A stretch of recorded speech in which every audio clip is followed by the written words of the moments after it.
And one bottom line common agreement is that they're woefully under-resourced. And so when you have a Ford government that's come in to starve it even further, that's not giving clarity, that's making politicized adjudicator appointments, of course it's going to get worse. And it's gotten significantly worse since 2018. And so they've made it worse, they broke it, the responsibility is now to fix it. So you've talked about as well these sort of special teams that you'd like to see added to the tribunal system to help clear through the backlog. Correct me if I'm wrong, I believe that was pulled from the Tribunal Watch roadmap as well. But I'm wondering, given what you've also talked about in terms of the Ford government's patronage appointments within the tribunal system, what types of people, backgrounds, experiences, whatever they may be, would you like to see make up these teams that you've spoken about? Well, they should be subject matter experts in the areas that they're adjudicating in. They should also have a disposition to fairness, skills in mediation, as well as the ability to be impartial. Those are the baseline of what anybody should be looking for in an adjudicator. And if you take a look at the qualifications of some of the adjudicators, they don't have any subject matter expertise in the tribunals. I think that has been, it's so glaring. And so it's not uncommon for them to not know what they're doing as they're adjudicating over very complex, legal, highly technical cases. And at the end of the day, who suffers? It's the persons who are seeking justice, whether you're the requester or the person that's on the defendant side. It's the lawyers who are representing them having to deal with incompetent adjudicators. When the Ford government took office, one of the first things that they did was they actually did not renew ongoing appointments. So therefore, people who are already embedded in the adjudication, the tribunal system, who had the expertise, who were legally qualified, they were not getting renewed.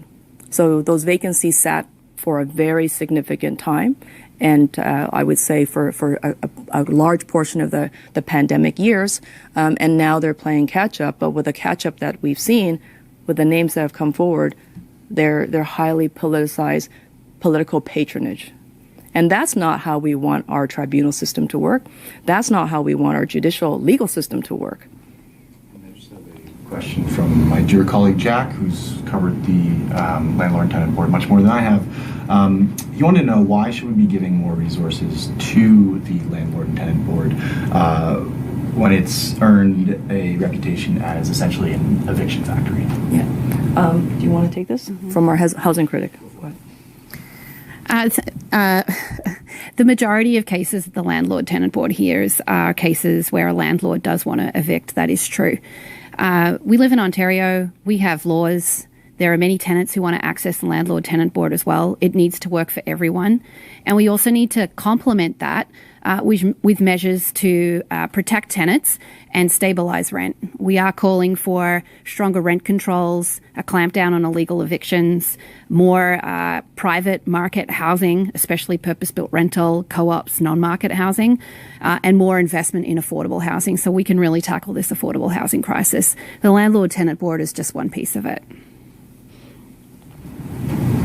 Linda Ward from CBC. Either of the MPPs might be able to field this one.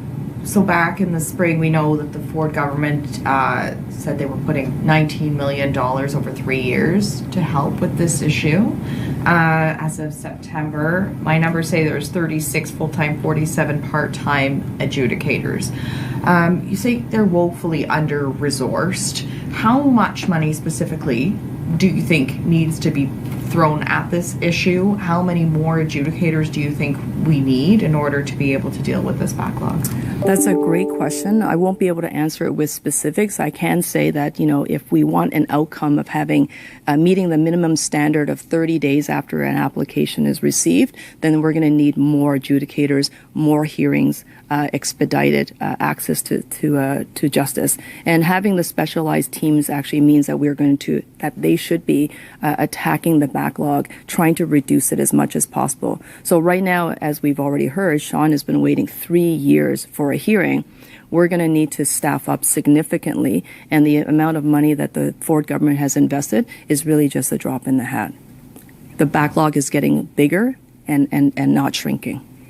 We talk about that backlog. I'm wondering how much of that backlog do you think is due to sort of the ongoing effects of that eviction moratorium, and how much of it is actually due to things like the housing crisis or the current economic situation, people not being able to pay the rent, or landlords trying to make more money off of the units that they're renting? Yeah, I'm going to answer this one first. Go. I think, as Jessica Bell has correctly noted, is that the landlord-tenant board is really one piece of the puzzle. So we have an ecosystem that needs to operate together, including a series of laws around tenant protection as well as rent control, all the things that the MPP has noted. But it will not work if portions of the ecosystem don't work. And a big piece of the broken ecosystem right now, as it comes to landlord and tenant disputes, is the only place where it generally are heard,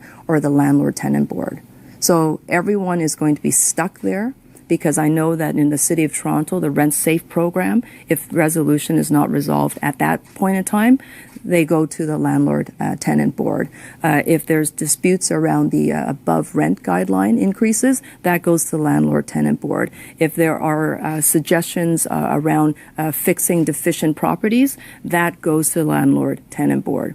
It is a point in time where there is a major stoppage.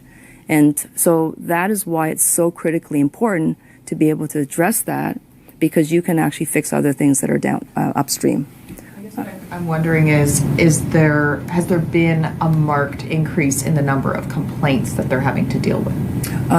Yes, I do. There has been. I don't have the numbers. Do you have the numbers? Yeah. When it comes to the landlord-tenant board, it is the tribunal that has the most number of complaints compared to any other tribunal. That's one of the reasons why the Ombudsman made a decision to investigate the delays with the landlord-tenant board, because it's astronomical. It's astronomical how many people are so frustrated with that system. When it comes to the issue of what kind of cases the landlord-tenant board is dealing with, the Lands Tribunal puts out an annual report that looks at the number of applications in each category.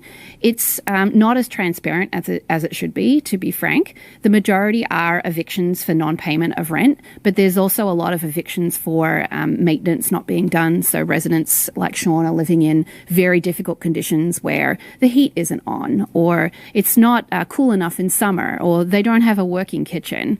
There are a lot of complaints about that too. So that, I hope that answers your question. Do we know if there's been an increase in the number? I know you said that it's the largest, but do we have a sense of whether or not it's actually increased over the last number of years, and by how much? I would say, yeah. I believe the answer is yes. It has. It has. Yeah. It has the exact number I don't have, but I could probably provide that to you later on. If you'd like, we can do some follow up. But the answer is absolutely yes. The number of complaints have significantly increased. At the same time, we've had a real slowdown to hearings, and at the same time, we've had almost the starving of the system by not having qualified adjudicators and in-person hearings. Yeah.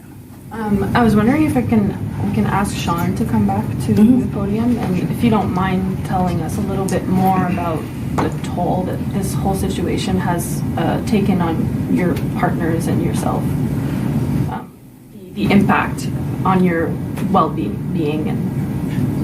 Okay, thank you. The impact is significant. It's a life-changing thing. It changed the way we live in the house, how we live in the house. It changed our mental health dramatically.